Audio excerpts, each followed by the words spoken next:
15 horrors of flying that will make you cancel your trip.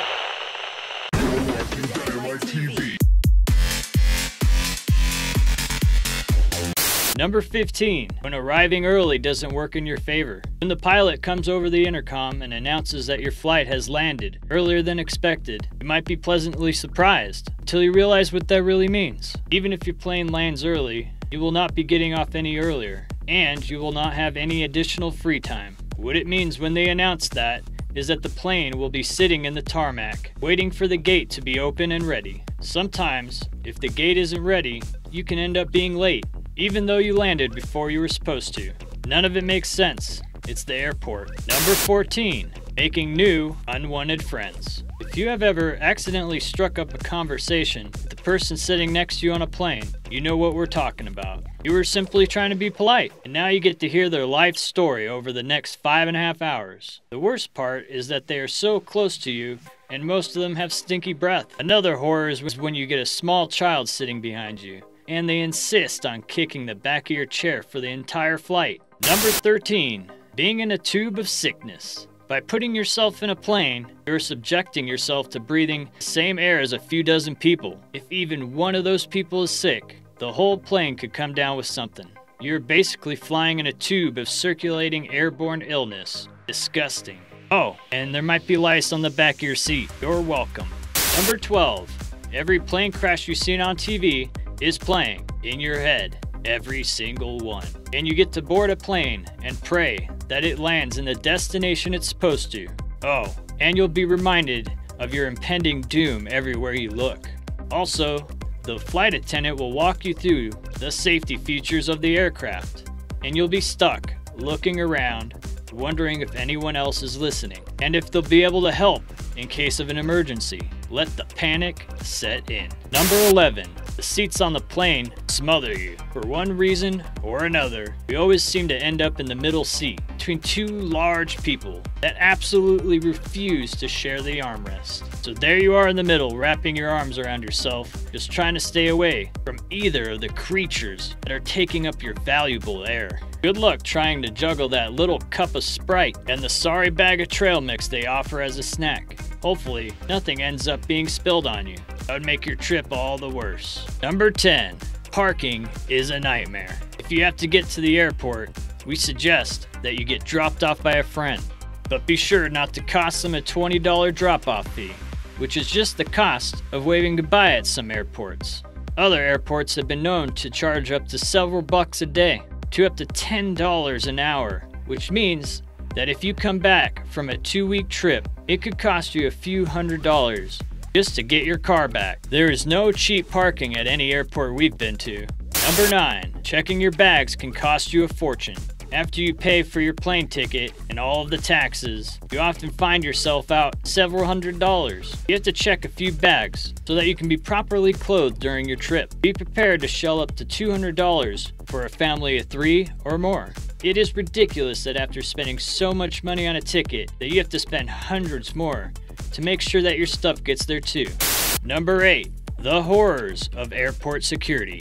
Now, not only must you comply with all sorts of size restrictions and requirements, but you have to do things like take off your jacket, shoes, and belts. You must also make sure that your certain size liquids are in a quart-sized Ziploc bag, and that your laptop has been removed from its case. In addition to all this nonsense, you have to walk through this machine and hold your hands up while the security team gets a nice view of your clothes. If things like that don't make you feel safe, then you should consider driving a car and avoiding the airport altogether. Number 7. Not knowing if everything worked out. Even before horrific events like September 11th, there was always something taboo and scary about flying. After those events, things like security became even more frightening than before. Some may feel reassured after going through so many security measures, but most of us don't. What if the security team missed something?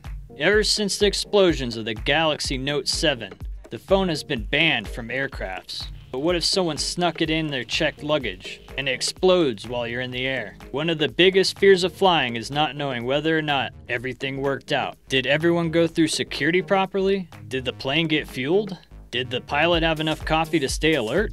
Is everyone's phone on airplane mode? The anxiety can be real. Number 6. The gate you were sitting at has been changed, and now you have to run. It's always fun after you took the time and effort to look up your flight information, find the gate you're flying out of, and walk to and wait by the gate you're supposed to. Look up hearing an announcement that your gate has been changed, and that your new gate is at the other end of the airport, and boarding has begun. Even though you tried your very best to do everything right, you still have to run and catch your flight. Number 5. Delays are the bane of our existence. We understand that from time to time, planes get delayed for weather reasons. But the bane of our existence is when our flights are delayed because people don't have a sense of urgency. Most of us have connecting flights, and if we land in a huge airport like Houston, Texas, we have to run to the other side of the world in a desperate attempt to catch that next flight. If we can't get there in time, then it's on us to figure out how to reach our destination and where we're gonna sleep for the night. Delays never end up working in our favor. Number 4, lines at this place are never ending. For as many people that work on the airport, every single line in the joint moves like you were at the DMV on a slow day. No matter if you're in line to check your bags, wait for security, or waiting to board your plane, the lines are long and take forever to get through. They really don't kid around when they say to show up 2 to 3 hours before your flight. Number 3, there never seems to be enough seats. Since airports are such large buildings, there never seems to be enough seats to go around. We get that people come and go with each flight. But time and time again, we've been asked to give up this seat or that seat to this handicapped person or that elderly woman. Not that we have an issue with allowing someone else to sit down. It just feels like we shouldn't have to sit awkwardly on the floor, or stand over near a wall. There should be enough seating for everyone. Number 2, why is water $4? Everything in the airport is going to cost you an arm and a leg. We took a flight recently and bought just 3 items to make the trip a little more comfortable. Guess how much those 3 items cost? $14.97 for a bag of Chex Mix, a Coke, and a chocolate bar. Ridiculous. Don't even think about getting a meal or a cell phone charger. They're sure to ask for your firstborn child. Number 1. Even though you paid for your ticket a month ago, doesn't necessarily mean that you'll be leaving for your intended flight. Take a look at this picture, for example. This guy is Dr. David Dow, a passenger on a United Airlines flight. Even though he had already booked and paid for his flight, even though, as a doctor, he had patients to see the next day, he still got bumped from the flight to make room for a United Airlines employee. Even though he refused to leave the plane, he ended up having to leave anyways, unfortunately, by force.